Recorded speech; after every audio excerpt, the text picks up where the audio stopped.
Olá, sejam todos e todas muito bem-vindos, muito bem-vindas para esse primeiro Real Time 1 entrevista desta temporada 2024 comigo, Gerson Severo Dantas.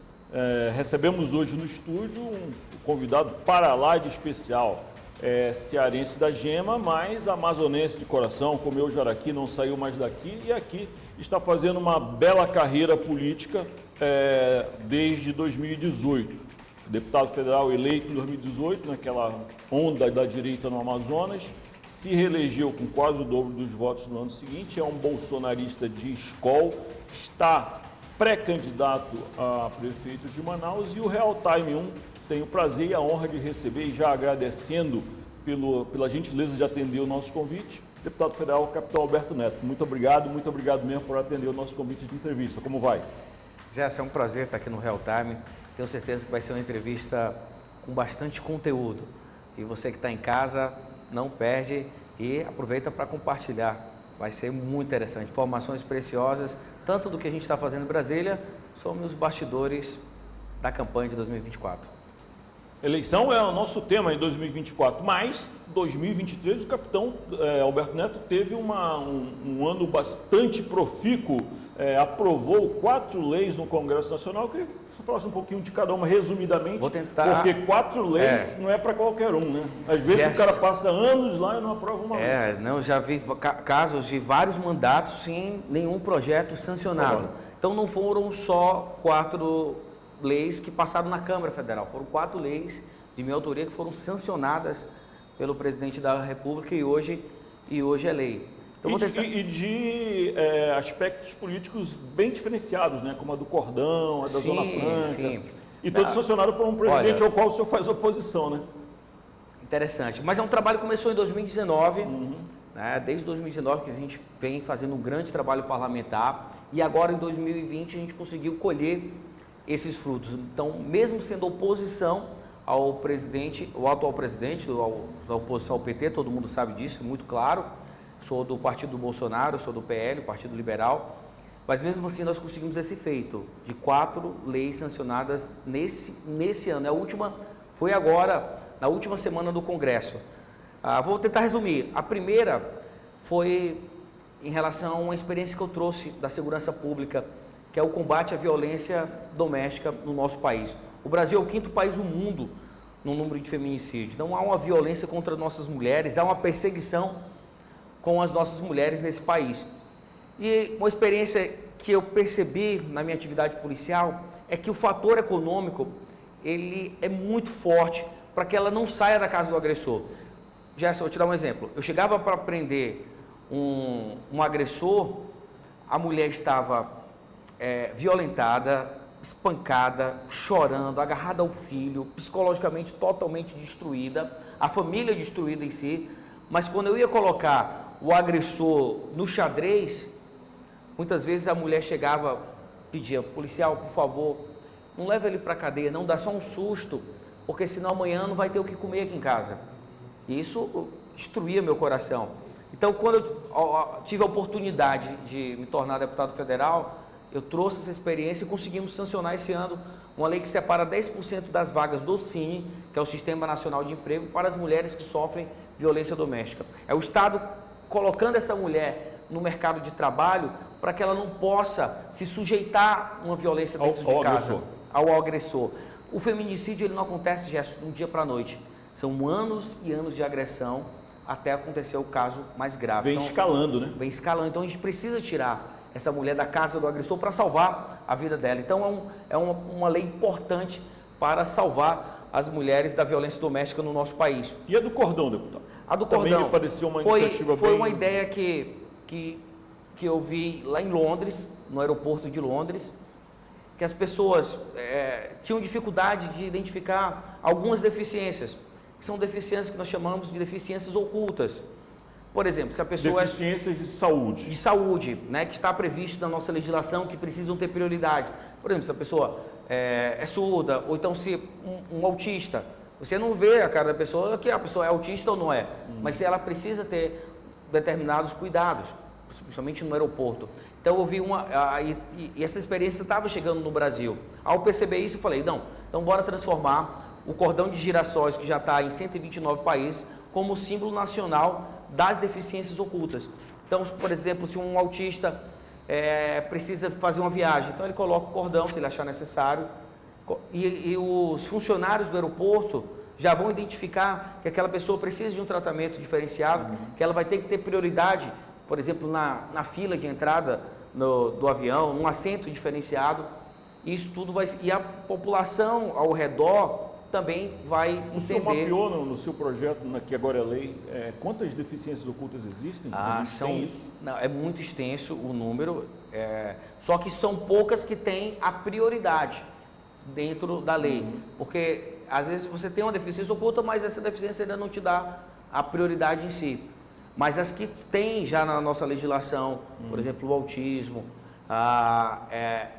esse cordão vai facilitar a questão da inclusão dele, ou num banco, ou na aviação, onde ele for no trabalho. Inclusive, até o próprio deputado Amon, quando ele foi na ONU, ele usou, parece que ele tem uma deficiência oculta, que eu não sei informar, e ele conversou comigo, ele usou esse cordão, tem foto dele com cordão de girassóis, ele discursando na ONU. Então, com um projeto de lei que foi de minha autoria, que toda a nossa equipe trabalhou muito bem, foi aclamado no Congresso Nacional. E aí, no seu dezembro, o senhor aprovou duas, né? Começou pela prorrogação dos incentivos da Zona Franca para se adequar à previsão constitucional até 2072, não é isso? Isso. Na última semana, e é um projeto, gente, a gente não tem a real dimensão do perigo que a gente estava correndo.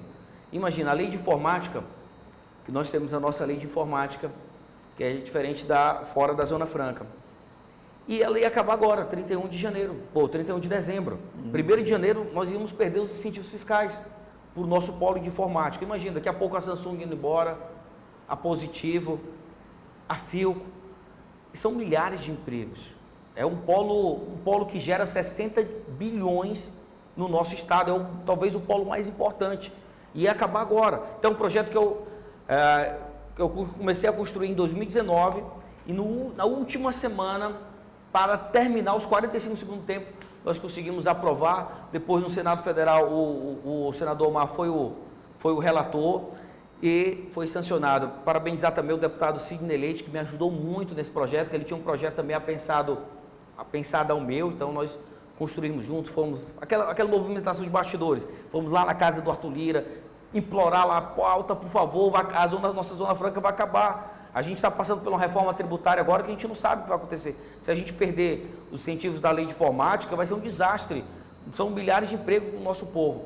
E aí nós conseguimos convencer, foi pautado. No outro dia foi para o Senado, o senador Omar conseguiu pautar no Senado e o presidente sancionou, dando os incentivos da lei de informática e da área de livre comércio, que no nosso caso é Tabatinga, até 2074. E por fim, aqui mexe com um sonho acalentado pelo amazonense há pelo menos 37 anos, que é que destrava uma possível reconstrução da BR-319, não é isso? Eu fui o relator. O relator, para que você entenda, existe o autor da proposta, no caso o autor da proposta é o deputado Maurício Carvalho, lá de Rondônia, e eu fui escolhido para ser o relator que constrói o texto e faz as articulações políticas para que esse projeto aprove. Tá? E eu fiquei muito feliz em ter sido escolhido, porque é um sonho do nosso povo. E eu discursei muito forte em relação a isso. Olha, a única BR que não é asfaltada no nosso Brasil é a 319. Nós não podemos aceitar que o povo do Amazonas se torne um cidadão de segunda categoria no nosso Brasil.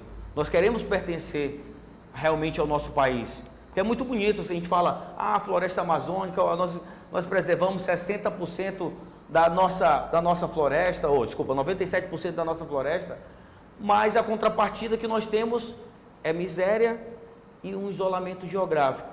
Tudo bem, nós temos a Zona Franca de Manaus, isso é um acalento, mas não resolve todos os problemas. Imagina, na seca histórica que nós tivemos aqui, a gente não tinha uma crise BR. do oxigênio. Não tinha uma BR para fazer o backup e a crise do oxigênio, eu falei isso na tribuna. Olha, vocês lembram aquela imagem do nosso povo morrendo por falta de oxigênio e os caminhões do oxigênio não conseguiam chegar por causa do lamaçal da 319? É um absurdo isso. Nós merecemos pertencer a esse país. E a 319 vai fazer com que a população do Amazonas, de Roraima também, se sinta pertencente ao país. Então o projeto, para resumir, ele facilita o licenciamento ambiental de vários setores do asfaltamento. Por exemplo, a usinagem precisa de licenciamento, canteiro de obra, você precisa de licenciamento para fazer a terraplanagem. E esse projeto vai fazer uma simplificação do licenciamento. Não sei se o senhor teve acesso a um relatório do IBAMA especificamente sobre a BR-319, que ela questiona esse projeto. Sim, muito. Que eles dizem que ao invés de facilitar, vai voltar para uma estaca zero, algo que já caminhou um pouco. Gerson, como é que o senhor viu essa... Gerson, eu vi. Teve acesso a isso? Tive acesso, eu era o relator, li tudo sobre a 319. Inclusive, quando a gente estava discutindo no Congresso, na Câmara dos Deputados, a ministra Marina Silva ligou para os deputados, tanto do PT como do PSOL. Eles foram contra o projeto. Assim, não tem explicação. O que o projeto diz, nós estamos aqui simplificando e colocando a 319 como prioridade de segurança nacional. Isso é algo inédito também que o projeto trouxe. Porque se mudar o governo, para a gente não ter história, time A, time B, time C, não interessa. Interessa que nós queremos a 319, que ela é estratégica, tanto economicamente, como na ótica de segurança nacional. Porque, imagina, o Amazonas faz fronteira com os maiores produtores de droga do mundo. Se a gente não tiver uma polícia federal, uma polícia rodoviária federal ocupando aquele terreno, quando o Estado não se faz presente, Gerson, sabe quem fica presente? É o tráfico de drogas, é o Estado paralelo, é o crime organizado. Então, asfaltar a 319, primeiro, é trazer segurança, direito de vida à nossa população. E a ministra Marina ainda teve a cara lavada, para não dizer uma palavra mais dura, de dizer que vocês querem a 319 para quê? Para passear? Eu falei, ministra, se fosse só para passear, já valeria a pena, porque a nossa população merece ter dignidade, sim, e passear, ir para qualquer lugar de carro, ter o seu direito de vir. Mas não é só isso, não. É levar saúde para a população indígena que mora naquela área, educação, escoamento da produção, tanto da agricultura familiar, como no caso do backup aqui da nossa Zona Franca de Manaus, tem produto que precisa de um transporte mais rápido, um insumo mais rápido. Então, tudo isso envolve a 319. E aí, nós tivemos êxito. Nós perdemos ali para o PT e para o PSOL, que são contra, por entender, e até de maneira equivocada, é para você entender como é que funciona a cabeça do petista, é que ele acha que se asfaltar a 319 vai aumentar o desmatamento. Como ele não quer dar nenhum título mais de terra para o agricultor familiar aqui no nosso estado do Amazonas, porque acha que se der título de terra também vai aumentar o desmatamento. Mas deputado, me permita fazer uma breve defesa sem ser defesa dessa conversa, porque o que nós estamos vendo no sul do Amazonas é preocupante. Eu imagino que o senhor andou naquela região e é lá exatamente onde está o crime organizado, se aproveitando da pequena estrutura que a BR-319 tem naquela região. O que acontece? Pois é. Imagina, se está acontecendo, a BR sem estar asfaltada, está acontecendo. Porque o Estado não se faz presente. Então o problema... O IBAMA não chega, a rodoviária não existe. Então o senhor não concorda quando a ministra... a frase dela é muito ruim mesmo, porque a gente não quer uma BR para passear, né? A gente quer para ter a nossa dignidade. Mas quando ela tem essa preocupação de que reasfaltada a gente enfrente todos aqueles problemas que nós temos visto no sul do Amazonas e o Estado não se faça presente lá? Exato. O problema existe. Você foi muito claro. O problema existe. O desmatamento está acontecendo. Estando asfaltado ou não estando asfaltado. A vantagem de estar asfaltado é porque o Estado vai conseguir chegar com facilidade. Vai ter a presença do Estado. Com mais eficiência. Com mais eficiência. Inclusive está no grupo de estudo e aí o ministro Renan tem se mostrado bastante favorável, né? Tem esse problema da ministra Marina Silva, mas ele é bastante favorável. E nós estamos bolando estratégia para que o Estado, com câmeras, usar tecnologia para evitar esse tipo de desmatamento. Inclusive, no meu projeto, proíbe a conhecida como escama de peixe. Que é as vicinais. Aquelas vicinais em torno da 319. É proibido no projeto. Então, nós não estamos querendo... esse projeto não foi feito para aumentar o desmatamento, mas sim para asfaltar. E aí, minha teoria é a contrária da Marina. eu acho que o desmatamento está acontecendo, com asfaltamento ou sem asfaltamento. Agora, com a BR asfaltada, nós vamos ter Polícia Rodoviária Federal, que nós não temos naquela região. A Polícia Federal pode fazer a sua fiscalização. O próprio IBAMA, vai poder se fazer presente naquele local. E aí vai ser uma BR totalmente moderna, com a Polícia Rodoviária, com câmeras, com passagem para a nossa fauna, ter passagem e não matar os nossos animais. Tudo isso vai melhorar o meio ambiente. Até o gerenciamento da gerenciamento de tudo. Aí o Estado se fazer presente. Onde o Estado não se faz presente, quem toma conta é o crime organizado. Deputado, eu vou lhe pedir licença agora para a gente vir para os temas paroquiais, que é onde o senhor... Faltou a lei do PPB, que a gente nem... São tantas que a gente passou batido. Voltaremos, mas vamos fazer então aqui que o tempo corre, eu não quero ocupar toda a sua agenda hoje. Para questões paroquiais, porque o senhor também, nesse início do ano, o senhor está ativo demais. Garantiu, diz que o PL bateu o martelo pelo seu nome como pré-candidato a prefeito de Manaus, e em um vídeo que circulou nas suas redes sociais, o senhor diz que é preciso que a direita se una. E a direita aqui no Amazonas, durante muito tempo, foi representada também pelo senhor e pelo coronel Alfredo Menezes, que é do PL, mas diz que vai ser candidato também. O senhor acha que dá para compor ainda com o coronel ou vai ser uma direita dividida que irá para a eleição? Nós tivemos uma experiência em 2020, que tanto saiu o coronel Menezes, como saiu, eu também saí candidato. Senhor. E se a gente tivesse unido... Ainda tinha mais 2 menores, né? Tinha mais 2 menores. Imagina se a direita tivesse unida em 2020, mesmo com a nossa inexperiência, nós tínhamos ido ao segundo turno. Se a gente somar a votação dos votos da direita, nós tínhamos conseguido ir para o segundo turno e a probabilidade de vencer era muito grande. E aí a gente tem que aprender com os erros do passado. Eu sei que teve essa rusga entre mim e o coronel Menezes, mas é algo que eu preciso trabalhar. Quem quer ser candidato não pode ser candidato de si mesmo. Acho que a gente tem que construir uma estratégia política para que a direita hoje está unida. É isso que tem que ficar claro, a direita está unida hoje. Nós temos esse detalhe do coronel Menezes que tem remado contra. Mas eu acredito que nós temos tempo ainda para construir isso. Eu tenho o apoio do presidente Bolsonaro, tenho o apoio do presidente Valdemar Costa Neto. Saiu uma pesquisa recente agora, e essa pesquisa é impressionante. Diz o seguinte, ele faz a pergunta: você votaria no candidato indicado pelo presidente Bolsonaro? 17, alguma coisa por cento diz que votaria com certeza. Então praticamente só esse voto de com certeza, praticamente leva ao segundo turno. E aí você precisa no segundo turno ter um candidato agregador, porque você está lutando praticamente contra uma máquina. E a gente sabe como a máquina é poderosa numa campanha. A força da máquina, ela é muito forte. A gente já viu outras campanhas aí, quem acompanha a política sabe, né? O cara começa a asfaltar até de madrugada, coisa que não passou 4 anos sem asfaltar, do nada aparece asfalto de tudo que é canto. E eles deixam para fazer muito isso quando está próximo da eleição. O senhor crava que, tendo o apoio do ex-presidente Jair Bolsonaro, o senhor vai ao segundo turno? Porque na última pesquisa que divulgaram no ano passado, o senhor aparece com 13,5% e essa transferência do presidente seria de 17,5%. Sim. Está otimista que conseguir e está otimista que com o apoio dele vai. É isso? Jess, eu estou muito otimista. Tenho conversado com o presidente Bolsonaro. Acredito que depois do carnaval nós vamos gravar vídeos. Daqui a pouco o presidente Bolsonaro vai estar aqui em Manaus.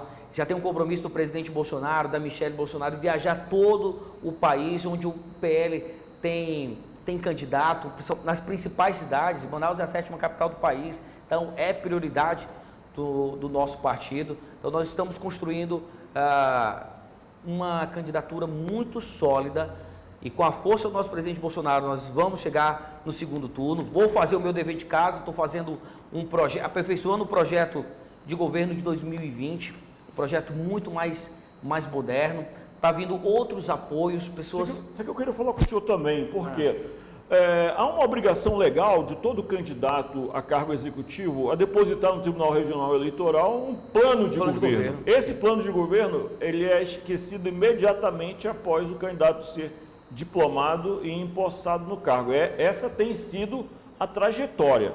Eu lhe pergunto, esse seu plano de governo, inclusive nas suas redes sociais, o senhor disse que está construindo com várias mãos, com os especialistas. O senhor contratou uma empresa, o senhor foi à universidade, foi a especialistas de áreas que a gente possa saber quem são essas pessoas que estão construindo? Sim. Há um nome? Sim. Como é que vai ser essa construção? Perfeito, Gerson. Ainda não está totalmente completo. Nós estamos contratando uma empresa já para fazer todo um requinte e trazer novidades do que a gente já fez, porque nós já temos um plano que foi divulgado em 2020.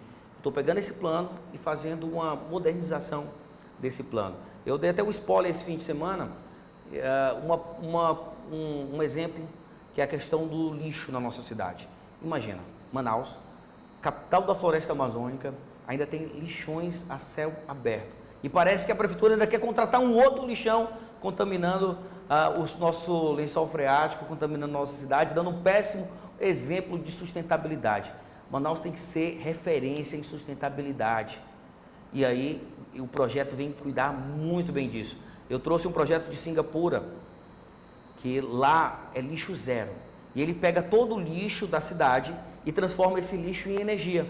E até a fumaça que sai, a fumaça é filtrada, mostrando que é ecologicamente correto o projeto. E ele pega essa energia que joga para a rede e ele pode pagar a conta de energia da prefeitura, sobra mais dinheiro no caixa para fazer os programas sociais.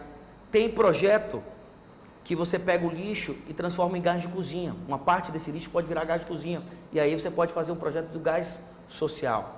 Então, nós temos que... O lixo, ele além de ser reciclável, gerar milhares de empregos na nossa cidade com a reciclagem, e aí a gente vai falar com tem todas as associações dos catadores. Nós queremos também usar a tecnologia para beneficiar o nosso povo. Mostrar que Manaus, sim, vai ser um exemplo de sustentabilidade, coisa que, infelizmente, não é. Hoje é um péssimo exemplo. Só andar pela cidade a gente vê a falta de arborização. Tirando essa questão da segurança pública, no qual o senhor é um especialista da área, quais são as 3 principais preocupações que o senhor atacaria numa eventual candidatura e numa eventual gestão, se caso for eleito? Eu falei a primeira, acabei dando spoiler agora, a questão do saneamento básico, né? Imagina, Manaus ainda... metade da população não tem acesso ao saneamento básico, tem esgoto a céu aberto nas ruas. E aí tem um problema, que é a concessionária. Como é que se relaciona? Olha, a gente vai ter que sentar para negociar, pode trazer novas empresas, pode abrir concorrência. Em 2020 eu falei sobre isso. Eu acho que está faltando concorrência nessa área, eu acho que tem espaço para isso. Manaus vai crescer. Agora com esse projeto da lei de informática, que temos garantido até 2074, a tendência é a nossa cidade continuar crescendo, como ela cresceu de maneira exponencial. Por isso que trouxe também muitos problemas, por exemplo, mobilidade urbana. É um outro problema que eu vou atacar. Você sai 17 horas do seu trabalho, a cidade está parada, porque foram anos e anos sem investimento em mobilidade urbana. E investimento de infraestrutura, tem que fazer viaduto, passagem de níveis, para poder facilitar, construir novos bairros de maneira planejada, organizada. Senão, acontece, e aí eu vendo a segurança pública, vi, quando a prefeitura não faz o seu trabalho, afeta diretamente a segurança pública, porque a viatura não consegue passar. Não entra no beco. Não entra nos becos, a viatura não faz o patrulhamento, que está todo esburacado, o crescimento é desordenado, então não tem escola no local. Se não tem escola, o aluno não sai da sua casa para ir para outro bairro, tem dificuldade por questões financeiras, questões econômicas, e aí o tráfico de drogas começa a captar esse jovem. Então a segurança pública ela é transversal. A prefeitura precisa fazer sua parte. A urbanização, escolas, iluminação pública, para que a polícia militar, a polícia civil, a segurança do Estado se complemente e faça o seu. Voltando só mais um pouquinho, uma candidatura, como o senhor citou, não é uma candidatura de si mesmo. O senhor está no PL, que é o partido que tem a maior fatia do bolo do fundo eleitoral, é o partido que tem a maior parte das inserções na propaganda eleitoral gratuita, se não me engano são 15, ou seja, a infraestrutura para uma campanha está pronta, né? Há uma força muito grande do seu partido. Diferente de 2020, que Exato. Eu estava ainda... E aí vem a segunda questão que eu queria lhe colocar, que é a composição. Com quem o senhor aceitaria discutir uma composição de um candidato a vice? Qual o perfil que o senhor prefere de um vice? O PL tem técnicos de todas as áreas, lá, eu lembro do ex-secretário Aloysio Braga, que é um nome de escola do PL. Como é que estão na sua percepção? Não, nós temos o Alfredo Nascimento, que foi 2 vezes prefeito da nossa cidade, foi eleito o melhor prefeito do país na sua época. Então temos um quadro bastante experiente. Você citou agora o Aloysio também.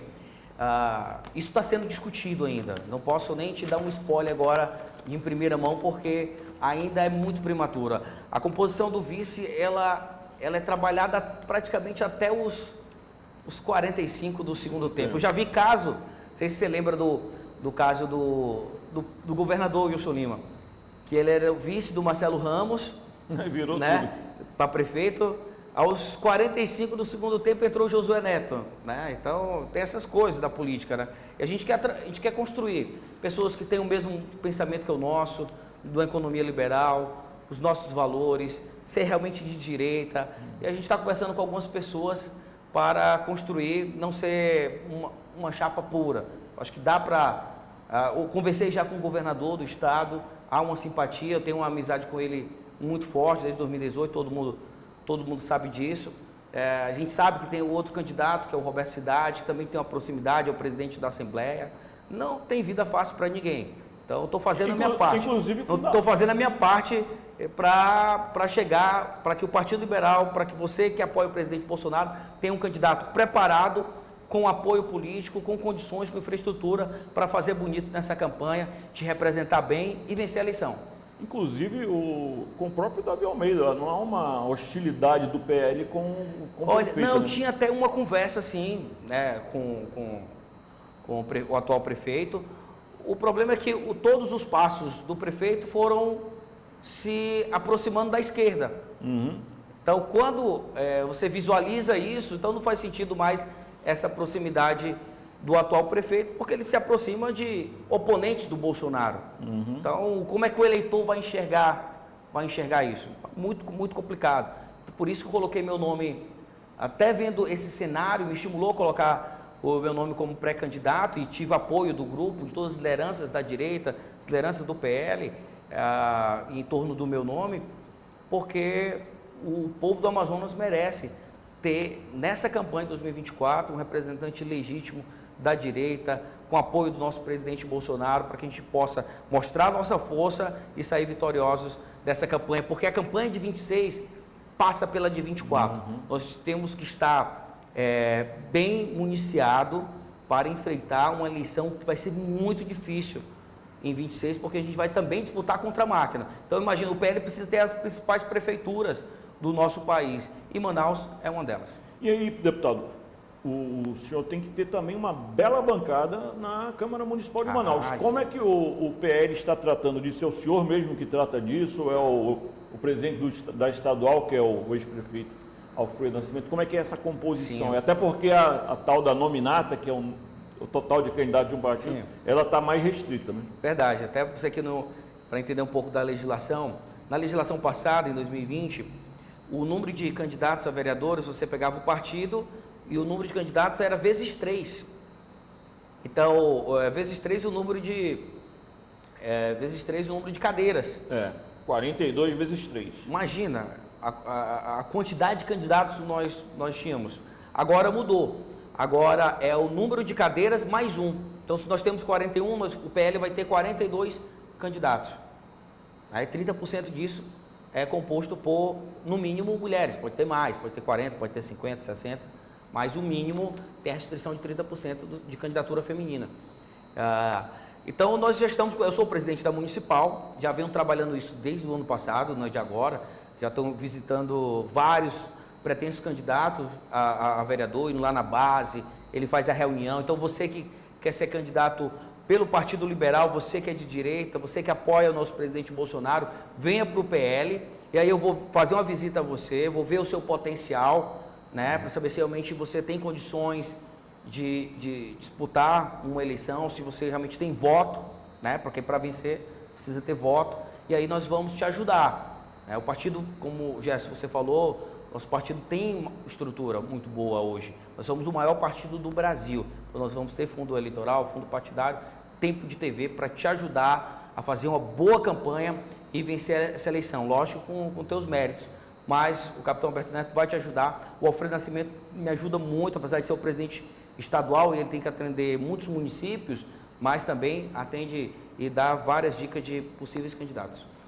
Finalizando, deputado, um tema que me chama muita atenção, o senhor já tangenciou por ele, que é o tema da mobilidade na nossa cidade. Em diversas administrações foram lançadas ideias para resolver o problema dessa mobilidade do cidadão. Tivemos o BRT, tivemos monotrilho, tivemos lá atrás o expresso e, no entanto, nós continuamos ainda com o velho sistema de ônibus. Que ideias o senhor tem para o transporte coletivo na nossa cidade? Gerson. E como um liberal, Sim. vê o passe livre? Não, o passe livre, você tem que entender como é que funciona. Vamos por partes aí. Vamos por partes, foram muitas perguntas. Mobilidade urbana, passe livre, para a população entenda. O passe livre é uma ideia liberal, porque você vai dar condições da pessoa, por exemplo, que é humilde, que não está passando por dificuldade financeira, que estuda numa escola pública, que mora na periferia, essa pessoa vai ter condições de pegar o ônibus, ir para a escola, estudar e sair dessa situação de vulnerabilidade. O passe livre é você te ajuda nessa escada social. Então ela é fundamental, isso é uma ideia liberal, sim.